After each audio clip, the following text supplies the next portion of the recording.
Class 10th की इस 6.3 exercise की इंट्रो में सबसे पहले हम ये पढ़ेंगे कि कौन सी ट्रायंगल जो होती हैं वो सिमिलर कंसीडर होती हैं। तो दो कंडीशंस का ना हमें ध्यान रखना होता है। फर्स्ट कंडीशन क्या है कि उनके जो कॉरस्पॉन्डिंग एंगल्स होने चाहिए ना वो इक्वल होने चाहिए। तो मैं क्या कंसीडर कर रहा हूँ यहाँ पे, सपोज करो मेरे पास दो ट्रायंगल्स है ना, एक है हमारे पास ट्रायंगल ABC और ट्रायंगल DEF। तो इनके कॉरस्पॉन्डिंग एंगल कौन से हैं? ए के कॉरस्पॉन्डिंग डी है, तो ये सिमिलर तभी होंगी अगर एंगल ए किसके इक्वल होगा? एंगल डी के। एंगल बी जो होगा वो एंगल ई के इक्वल होना चाहिए। जो एंगल सी होना चाहिए हमारे पास वो एंगल एफ के इक्वल होना चाहिए। तो अगर ये कॉरस्पॉन्डिंग एंगल्स इक्वल हैं तो फर्स्ट क्राइटेरिया तो ये है। दूसरी चीज जो उनकी साइड्स होनी चाहिए ना वो सेम प्रोपोर्शंस में होनी चाहिए। कहने का मतलब क्या है कि अगर मैं ए बी साइड की रेशियो लूँ डी ई के साथ वो इक्वल होनी चाहिए। अगर मैं बी सी साइड की रेशियो लूँ ई एफ के साथ और वो किसके इक्वल होनी चाहिए? अगर मैं ए सी की रेशियो लूँ किसके साथ? डी एफ के साथ। तो अगर ये हमारे पास तीनों साइड्स की जो रेशियो है, कॉरस्पॉन्डिंग साइड्स की जो रेशियो है, अगर वो सेम प्रोपोर्शन में है, सेम आ रही हैं, तो हम ये बोल सकते हैं कि जो हमारे पास ट्राइंगल, कौन सी ट्राइंगल है? ट्राइंगल ए बी सी और डी ई एफ जो है वो सिमिलर है और ये हमारे पास सिमिलर का सिंबल होता है। तो ये कंडीशंस हैं हमारे पास सिमिलैरिटी की। तो बेसिकली हमारी 6.3 एक्सरसाइज से पहले ना 3 थ्योरम है, वो हम लोग डिटेल में डिस्कस करते हैं। तो स्टार्ट करते हैं। तो बेसिकली फर्स्ट थ्योरम करते हैं। इफ़ इन टू ट्राइंगल्स, मैं दो ट्राइंगल ले रहा हूँ ए बी सी और D E F, the corresponding angles are equal. तो कहने का मतलब क्या है? सपोज मेरे पास मैंने दो ट्राइंगल जो ली हैं, गिवन क्या आएगा मेरे पास? In triangle A B C and triangle D E F, ठीक है, हमारे पास क्या है? Angle A is equal to angle D, क्योंकि कॉरस्पॉन्डिंग एंगल है ना। एंगल B जो है वो इक्वल है एंगल E के और एंगल F जो है वो इक्वल है किसके? एंगल C के। Then their corresponding sides are proportional and hence triangles are similar. तो हमें प्रूव क्या करना है? टू प्रूव बेसिकली ये दोनों की दोनों ट्राइंगल जो हैं आपस में सिमिलर हैं, तो ये चीज़ प्रूव करनी है। अब मेरे को पता ना दो क्राइटेरिया है। पहला तो ये है कि कॉरस्पॉन्डिंग एंगल्स जो होने चाहिए वो क्या होने चाहिए? इक्वल। और दूसरा क्राइटेरिया क्या है? जो हमारे पास साइड्स हैं, जो हमारे पास कॉरस्पॉन्डिंग साइड्स होती हैं वो सेम प्रोपोर्शंस में होनी चाहिए। तो अगर ये दोनों क्राइटेरिया सेट हो गए तो हम सिमिलर बोल सकते हैं इनको। तो देखते हैं इसको करके। तो हमारे पास ना सबसे पहली बात मैं एक चीज़ इसमें ड्रॉ करूँगा, वो है कंस्ट्रक्शन। कंस्ट्रक्शन में मैं क्या कर रहा हूँ? मैं एक्चुअली में यहाँ लिख रहा हूँ, ये ध्यान रखना इस थ्योरम में कंस्ट्रक्शन करनी पड़ेगी, तो ये लर्न करने की वाली चीज़ है। तो बेसिकली कंस्ट्रक्शन में मैं कट कर रहा हूँ D P is equal to किसके? ए बी के। तो ये मैं डी ई लाइन पे पी पॉइंट मान रहा हूँ। तो और जो हमारे पास डी पी है वो ए बी के इक्वल है एंड जो हमारे पास डी क्यू है वो इक्वल है ए सी के। तो डी एफ जो लाइन है उस पर मैं कोई क्यू पॉइंट ले रहा हूँ, ठीक है, सच दैट जो हमारे पास डी क्यू है वो किसके इक्वल है? ए सी के इक्वल है। और फिर मैं इनको ज्वाइन कर रहा हूँ और मैंने क्या किया? ज्वाइन पी क्यू, और मैंने पी क्यू को ज्वाइन कर दिया। तो इस कंस्ट्रक्शन का ध्यान रखना। अब प्रूफ करते हैं। तो सबसे पहली बात तो ना, मैं जो ट्राइंगल अभी मैंने बनाई है डी पी क्यू, इसको और हमारी ट्राइंगल ए बी सी को ना कॉन्ग्रुएंट प्रूव कर रहा हूँ। तो मैं लिख रहा हूँ in triangle A B C and triangle D P Q. तो इन दोनों की दोनों ट्राइंगल को अगर मैं देखूं ध्यान से, तो मेरे पास जो ए बी है वो इक्वल है किसके? डी पी के। जो मेरे पास ए सी है वो इक्वल है किसके? डी क्यू के। ये दोनों के दोनों पॉइंट मैंने किससे लिए? By construction. मैं यहाँ लिख देता हूँ बाय कंस्ट्रक्शन, ये चीज़ें मैंने कंसीडर की थी। और जो मेरे पास एंगल ए है ना वो इक्वल है एंगल डी के। और ये मुझे चीज़ क्या थी? गिवन थी ये चीज़ मुझे। देखो हमारे पास ये angle A is equal to क्या दे रखा है? एंगल डी के इक्वल दे रखा है। अगर ये सारी चीज़ें करेक्ट हैं तो मेरे पास जो ट्राइंगल ए बी सी है ना वो कॉन्ग्रुएंट होगी ट्राइंगल डी पी क्यू के। और कौन सी कॉन्ग्रुएंसी लग जाएगी इसमें? By S A S congruency, ठीक है। तो कॉन्ग्रुएंसी ये वाली लग जाएगी। अब बेसिकली ध्यान से देखो, हमने ट्राइंगल को कॉन्ग्रुएंट प्रूव कर दिया। अगर मैं कॉन्ग्रुएंट प्रूव कर रहा हूँ ट्राइंगल को, तो इसका मतलब क्या हुआ मेरे पास? कि हमारे पास जो एंगल बी है वो इक्वल है एंगल पी के, क्योंकि क्या है? CPCT, corresponding part of congruent triangle, ठीक है। लेकिन हमें पता है बट एंगल बी जो है एक्चुअली में वो किसके इक्वल था? एंगल ई के इक्वल था ना, ये हमें गिवन था। तो अगर मैं इन दोनों को देखूं तो मैं ये लिख सकता हूँ ना, so angle E is equal to angle P. अगर एंगल ई एंगल पी के इक्वल है, लेकिन ये क्या बन जाएंगे हमारे पास? ये दोनों के दोनों एंगल इक्वल हैं, तो मैं ये लिख सकता हूँ जो पी क्यू होगा वो पैरेलल होगा किसके, ई एफ के। क्यों? बिकॉज जो एंगल ई और पी हैं वो हमारे पास क्या हैं, कॉरस्पॉन्डिंग एंगल्स है ना। तो क्योंकि कॉरस्पॉन्डिंग एंगल्स हैं ये दोनों के दोनों, एंगल पी और एंगल ई, तो ये आपस में इक्वल होंगे। तो अब मैं इससे क्या लिख सकता हूँ, अगर ये मेरे पास पैरेलल है लाइन, तो मैं क्या लिख सकता हूँ यहाँ पे कि जो डी पी बाय हमारे पास है डी ई वो इक्वल होगा किसके, D Q by D F के। और ये किससे निकाला मैंने, बीपीटी से ना। मैं यहाँ लिख देता हूँ by BPT, basic proportionality theorem. लेकिन क्योंकि मेरे पास जो डीपी है वो इक्वल है ए बी के, याद रखना जो डीपी है वो ए बी के इक्वल है, कंस्ट्रक्शन से निकाला था हमने। तो मैं डीपी की जगह क्या लिख रहा हूँ, A B upon D E is equal to, D Q की जगह मैं क्या लिख सकता हूँ, ए सी लिख सकता हूँ ना, ए सी अपॉन डी एफ। ठीक है, तो हमारे पास मैं यहाँ लिख देता हूँ बिकॉज जो हमारे पास ए बी था वो इक्वल था किसके, डी पी के, और जो हमारे पास डी क्यू था वो इसके इक्वल था, ए सी के इक्वल था। अब अगर मैं ये लिख सकता हूँ तो सेम मैं रेशियो बना सकता हूँ किसकी, similarly I can write A B upon D E is equal to B C upon E F. ठीक है, सेम तरीके से हम ये भी निकाल सकते हैं। तो अगर मैं इन दोनों की दोनों इक्वेशन को कंपेयर करूँ ना, इस वाली इक्वेशन और इस वाली इक्वेशन को कंपेयर करूँ, तो मैं क्या लिख सकता हूँ कि मेरे पास A B upon D E is equal to B C upon E F is equal to A C upon D F. और अब देखो हमारे पास तीनों साइड जो होगी वो सेम प्रोपोर्शंस में आ गई ना। तो देखो एंगल तो हमें गिवन ही थे कि तीनों के तीनों कॉरस्पॉन्डिंग एंगल इक्वल हैं, और हमने यहाँ पे क्या निकाल दिया कि ये सारी की सारी साइड जो है वो सेम प्रोपोर्शन में। तो हम ये बोल सकते हैं ना, hence triangle A B C is similar to triangle D E F. तो ये हमारे पास हमारी थ्योरम प्रूव हो जाती है ऐसे। अब ध्यान रखना कि कंस्ट्रक्शन जो है वो ज़रूरी है, और जो जो मैंने स्टेप बताए थे उनका ध्यान रखना।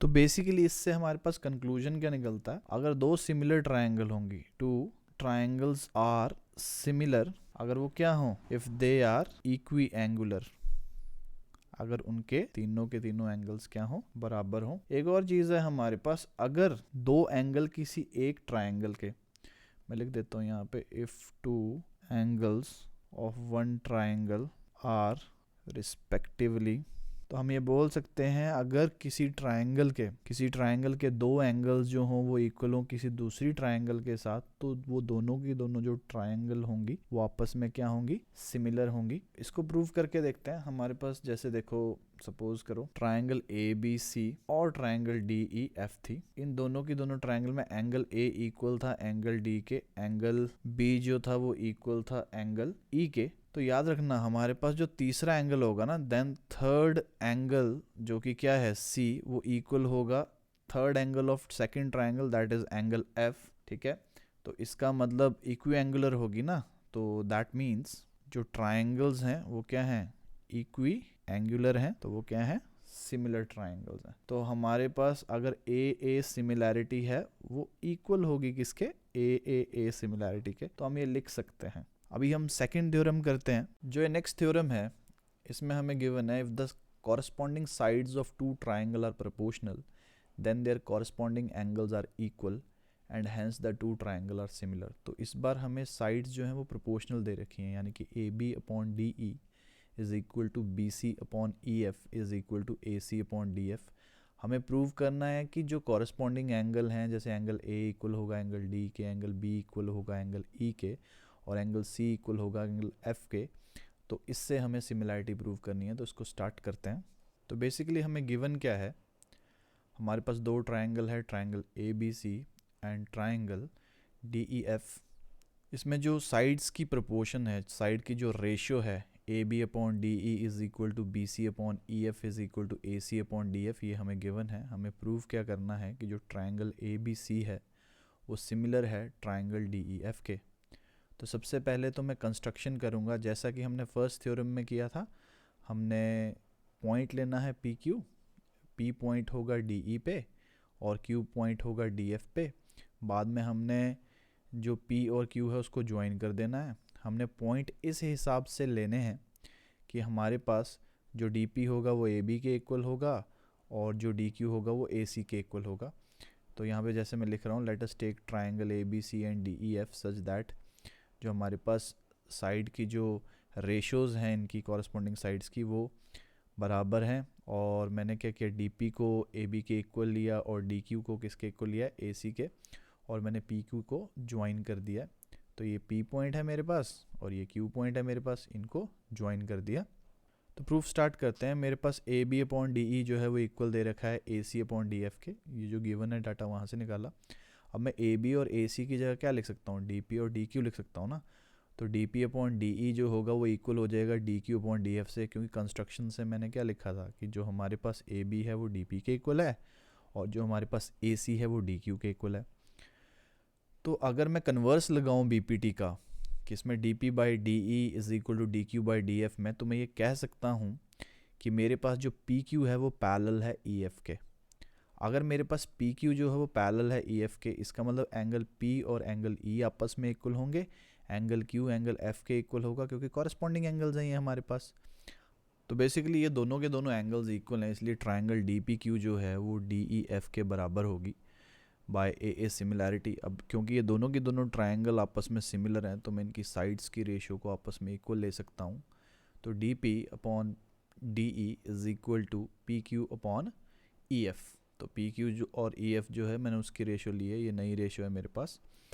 तो A B upon D E is equal to P Q upon E F. ये कैसे आया, क्योंकि डी पी किसके बराबर है, ए बी के बराबर है हमारे पास। इसको मैंने फर्स्ट इक्वेशन मार्क कर दिया।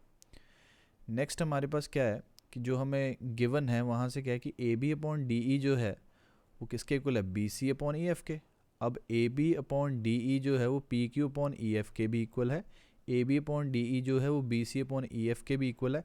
तो ये फर्स्ट और सेकंड इक्वेशन से मेरे पास क्या आ जाएगा, जो पी क्यू होगा, P Q upon E F होगा वो B C upon E F के इक्वल होगा, फर्स्ट और सेकंड इक्वेशन को यूज़ करके। तो अगर P Q upon E F equal होगा B C upon E F के, तो मैं बोल सकता हूँ ना कि बी सी जो और जो पी क्यू हैं वो आपस में इक्वल हैं। अब ए बी जो है वो इक्वल है डी पी के, ए सी जो इक्वल है वो है डी क्यू के, बी सी जो इक्वल है वो है पी क्यू के। तो मैं ये बोल सकता हूँ ना कि जो दोनों की दोनों ट्राइंगल थी मेरे पास, ट्राइंगल ए बी सी और ट्राइंगल डी पी क्यू, ये दोनों की दोनों आपस में क्या है, कॉन्ग्रुएंट हैं ये दोनों की दोनों ट्राइंगल। तो triangle A B C is congruent to triangle D P Q. और कौन सी कॉन्ग्रुएंसी लगी इसमें, साइड साइड साइड कॉन्ग्रुएंसी। तो बेसिकली अगर ये दोनों की दोनों ट्राइंगल कॉन्ग्रुएंट है तो इसका मतलब एंगल ए एंगल डी के इक्वल होगा, एंगल बी एंगल पी के इक्वल होगा। लेकिन क्योंकि एंगल पी कॉरस्पॉन्डिंग एंगल है एंगल ई के साथ तो आपस में इक्वल होगा। ऐसे एंगल सी एंगल क्यू के इक्वल होगा और एंगल क्यू जो होगा एंगल एफ के इक्वल होगा। अब इससे क्या निकलता है, एंगल ए एंगल डी के बराबर है, एंगल बी एंगल ई के बराबर है, एंगल सी जो है वो एंगल एफ के बराबर है। तो ये तीनों एंगल जो हैं वो बराबर हैं, तो इक्वी एंगुलर हुई हमारे पास ट्राइंगल। तो इसलिए जो ए बी सी ट्राइंगल है और डी ई एफ ट्राइंगल है ना हमारे पास, ये आपस में क्या है, सिमिलर है। तो इस नेक्स्ट थ्योरम में हम लोग एस से एस सिमिलैरिटी को प्रूव करेंगे। तो बेसिकली हमें गिवन क्या है, if one angle of a triangle is equal to one angle of other triangle. तो सपोज करो एंगल ए जो है वो एंगल डी के इक्वल है and the side including these angles are proportional, यानी कि एंगल ए की जो दो साइड्स हैं वो कौन कौन सी हैं, ए बी और ए सी। एंगल डी की जो दो साइड्स हैं वो कौन सी हैं, डी ई और डी एफ। तो ये बेसिकली क्या कह रहे हैं, ये आपस में प्रोपोर्शनल हैं, यानी कि A B upon D E is equal to A C upon D F हमें गिवन है। Then the two triangles are similar. तो हमें क्या प्रूव करना है कि ये दोनों की दोनों ट्राइंगल जो होंगी वो आपस में क्या होंगी, सिमिलर होंगी। तो स्टार्ट करते हैं इसको। तो बेसिकली हमें गिवन क्या है, जो ट्राइंगल है ए बी सी और जो दूसरी ट्राइंगल है डी ई एफ, इसमें एक एंगल जो होगा वो इक्वल होगा और जो एंगल है मैं इक्वल ले रहा हूँ वो कौन सा एंगल है मेरे पास, angle A is equal to angle D. A B upon D E is equal to A C upon D F. ये साइड्स की जो रेशियो है वो प्रोपोर्शनल दे रखी है। मुझे प्रूव क्या करना है, to prove triangle A B C is similar to triangle D E F.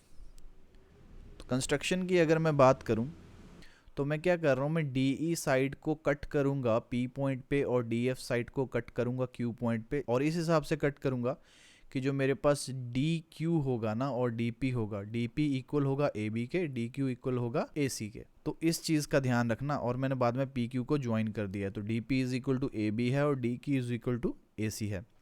Proof करते हैं इसको। तो बेसिकली जो ट्रायंगल है मेरे पास ए बी सी और जो दूसरी ट्रायंगल है ट्रायंगल डी पी क्यू, इसमें जो ए बी है वो डी पी के इक्वल है कंस्ट्रक्शन से, क्योंकि मैंने कंस्ट्रक्शन में ये कंसीडर किया था। जो मेरे पास एंगल ए है वो एंगल डी के इक्वल है, ये तो हमें ऑलरेडी गिवन है।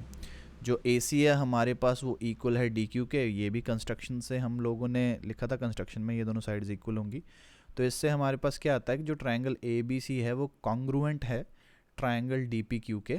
और कौन सी कॉन्ग्रुएंसी लगी है? एस से एस कॉन्ग्रुएंसी। तो बेसिकली अगर ये दोनों की दोनों ट्रायंगल कॉन्ग्रुएंट हैं, इसका मतलब एंगल ए इक्वल होगा एंगल डी के, एंगल बी इक्वल होगा एंगल पी के, एंगल क्यू के इक्वल होगा एंगल सी। लेकिन जैसा कि हम जानते हैं कि हमारे पास A B upon D E था, वो इक्वल था किसके? A C upon D F के। ये तो हमें गिवन थी ना चीज़। अब मैं ए बी की जगह क्या लिख सकता हूँ? D P by D E is equal to D Q by D F, क्योंकि जो ए बी है वो इक्वल है किसके? डी पी के, और जो ए सी है वो किसके इक्वल है? डी क्यू के। तो अगर मैं इसमें कन्वर्स यूज़ करूँ बी पी टी का, तो मैं क्या बोल सकता हूँ? जो पी क्यू है वो पैरेलल होगा किसके? ई एफ के। और अगर पी क्यू पैरेलल है ई एफ के, तो मैं ये बोल सकता हूँ ना एंगल P और एंगल E इक्वल होंगे, और हमारे पास एंगल Q और एंगल F जो होगा वो इक्वल होगा, क्योंकि कॉरस्पॉन्डिंग एंगल्स हैं ना, ये चारों के चारों एंगल जो हैं वो कॉरस्पॉन्डिंग एंगल्स हैं। लेकिन जो हमारे पास एंगल A था वो एंगल D के इक्वल हो जाएगा इससे ना, क्योंकि ये तो हमें गिवन है। एंगल B एंगल P के इक्वल है और एंगल P एंगल E के इक्वल है, एंगल C एंगल Q के इक्वल है, एंगल Q जो है वो एंगल F के इक्वल है। तो हमारे पास क्या आ गया? एंगल A एंगल D के बराबर है, एंगल B एंगल E के बराबर है, और एंगल C जो है वो एंगल F के बराबर है। और इससे हमारे पास क्या प्रूव होता है कि ये सारे के सारे दोनों की दोनों जो ट्राइंगल्स हैं ना, ये हमारे पास इक्वी एंगुलर ट्राइंगल है। इससे ये प्रूव होता है कि दोनों की दोनों ट्राइंगल जो हैं वो आपस में क्या होंगी? सिमिलर होंगी। तो ये हमने प्रूव कर दिया triangle A B C is similar to triangle D E F. जो नेक्स्ट थ्योरम है हमारे पास, if a perpendicular is drawn from the vertex of right angle of a right triangle to hypotenuse, then the triangle on both side of the perpendicular are similar to whole triangle and also to each other। तो ये एक right angle triangle है A B सी, जिसका right angle क्या था? ए। अब हमने क्या किया ना, हमने राइट एंगल जो है ए वहाँ से परपेंडिकुलर ड्रॉ किया है बी सी पे, और हमें प्रूव क्या करना है कि जो ये दो ट्राइंगल्स बनी हैं अब ए बी डी और ए सी डी, ये आपस में सिमिलर होंगी, और ये दोनों की दोनों ट्राइंगल जो हैं वो हमारी main triangle A B C के भी सिमिलर होंगी। तो बेसिकली हमें गिवन क्या है? ट्राइंगल ए बी सी है, जिसमें जो एंगल बी ए सी है, जो हमारे पास एंगल बी ए सी है वो 90 डिग्री है, और जो ए डी है वो परपेंडिकुलर है बी सी पे। हमें प्रूव करना है फर्स्ट, जो हमारे पास ट्राइंगल है डी बी ए वो सिमिलर है ट्राइंगल ए बी सी के। जो ट्राइंगल है हमारे पास डी ए सी वो सिमिलर है ट्राइंगल ए बी सी के, और जो हमारे पास ट्राइंगल है डी बी ए वो सिमिलर है ट्राइंगल डी ए सी के। तो प्रूफ करते हैं इसको। तो सबसे फर्स्ट वाला प्रूफ करते हैं, in triangle D B A and triangle A B C. तो बेसिकली इन दोनों के दोनों ट्राइंगल में जो एंगल है हमारे पास बी डी ए और बी ए सी, वो दोनों के दोनों 90 डिग्री हैं। जैसे ये रहा एंगल मेरे पास बी डी ए और एक रहा मेरे पास बी ए सी। दूसरा जो एंगल है डी बी ए वो इक्वल है एंगल ए बी सी के। तो बेसिकली हमारा डी बी ए एंगल ये है, और जो हमारा ए बी सी एंगल है वो कॉमन है दोनों केसेस में। सो अगर दो एंगल इक्वल होंगे, तीसरा एंगल ऑटोमेटिकली इक्वल होगा। ये दोनों की दोनों ट्राइंगल आपस में सिमिलर होंगी, ए सिमिलैरिटी का रूल लगेगा। तो triangle D B A is similar to triangle A B C. Second part करते हैं इसका। In triangle D A C and triangle A B C, मेरे पास बेसिकली क्या है, जो एंगल है सी डी ए और सी ए बी, ये दोनों के दोनों 90 डिग्री हैं। जो एंगल डी सी ए है और एंगल ए सी बी है वो कॉमन है दोनों के दोनों एंगल। सो जो सी डी ए है मेरे पास एंगल वो ये रहा, जो सी ए बी है एंगल वो मैं पिंक कलर से मार्क कर रहा हूँ, ठीक है। जो डी सी ए है उसको मैं ग्रीन कलर से मार्क कर रहा हूँ, और ए सी बी जो है वो दोनों के दोनों एंगल कॉमन है। जो ट्राइंगल डी ए सी है वो सिमिलर है ट्राइंगल ए बी सी के ए सिमिलैरिटी से। नेक्स्ट थर्ड करते हैं हम पार्ट। तो अगर मैं थर्ड पार्ट की बात करूं, in triangle D B A and triangle D A C, तो डी बी ए ट्राइंगल और डी ए सी ट्राइंगल जो है, ये दो ट्राइंगल जो बनी है ना छोटे वाली, इनको सिमिलर प्रूव करना आपस में। तो अगर मैं एंगल ADB की बात करूँ वो CDA के इक्वल है, दोनों 90 डिग्री हैं। ये मार्क कर रहा हूँ मैं पिंक कलर से दोनों के दोनों एंगल्स को। जो नेक्स्ट चीज़ है वो क्या है, अब ट्रायंगल की अगर मैं बात करूँ ABD ट्रायंगल में एंगल B और एंगल BAD जो होंगे वो 90 के बराबर होंगे। देखो ये दोनों के दोनों एंगल 90 के बराबर होंगे क्योंकि एंगल D 90 है ना। वैसे ही अगर मैं दूसरे वाली ट्रायंगल की बात करूँ एंगल C और एंगल CAD वो भी दोनों 90 होंगे। मैं इनको ग्रीन कलर से मार्क कर रहा हूँ, लाइट ग्रीन से। तो इससे क्या निकलता है हमारे पास, एक तो हमें ये चीज़ गिवन है कि जो एंगल BAD और प्लस एंगल CAD है वो हमारे पास टॉप वाला एंगल है, ये 90 है। तो इन सबको इक्वेट करके ना मेरे पास क्या निकलेगा कि जो एंगल B है वो एंगल CAD के इक्वल है और एंगल C जो है वो एंगल BAD के इक्वल है। अब इस बात का हमें ध्यान रखना है कि ये प्रूव कैसे हुआ है। जो एंगल BAD और CAD है ना, एक्चुअली में ये दो एंगल हैं जो हमारे कंप्लीट एंगल A से निकले हैं, जो राइट एंगल था 90 डिग्री था। इसीलिए मैंने एंगल BAD और CAD को 90 के बराबर लिया है और बाकी दोनों में हमारे ट्रायंगल के तीनों एंगल के सम वाला रूल लगा। ठीक है, तो यहाँ से इन तीनों चीज़ों से मैंने क्या निकाला, एंगल B जो होगा वो एंगल CAD के इक्वल होगा और एंगल C जो होगा वो एंगल BAD के इक्वल होगा। तो अगर मैं ट्रायंगल DBA और ट्रायंगल DAC की बात करूं तो जैसा कि हमने लिखा ADB जो इक्वल है वो CDA के इक्वल है, दोनों 90 डिग्री हैं। एंगल B जो है वो एंगल CAD के इक्वल है। जो एंगल BAD है वो इक्वल है एंगल C के। इससे क्या प्रूव होता है, हमारी जो ट्रायंगल DBA है वो सिमिलर है DAC के बाय AAA सिमिलैरिटी। तो यहाँ से हमने ये प्रूव कर दिया। तो ये जो पॉइंट था मैं बार बार इस पे एम्फेसिस कर रहा हूँ, ये जो पॉइंट गिवन था जो मैंने यहाँ पे प्रूव की है चीज़ें, इसका ध्यान रखना। क्योंकि एंगल B और एंगल C जो है उसमें से एंगल B CAD के इक्वल है, एंगल BAD जो है एंगल C के इक्वल है। ये प्रूव करेंगे तभी हम सिमिलैरिटी प्रूव कर सकते हैं। तो इसके साथ हमारी ये सारी थ्योरम्स जो मैंने करवानी थी 6.3 से पहले वो ओवर होती हैं। नेक्स्ट वीडियो में हम 6.3 को डिटेल में पढ़ेंगे।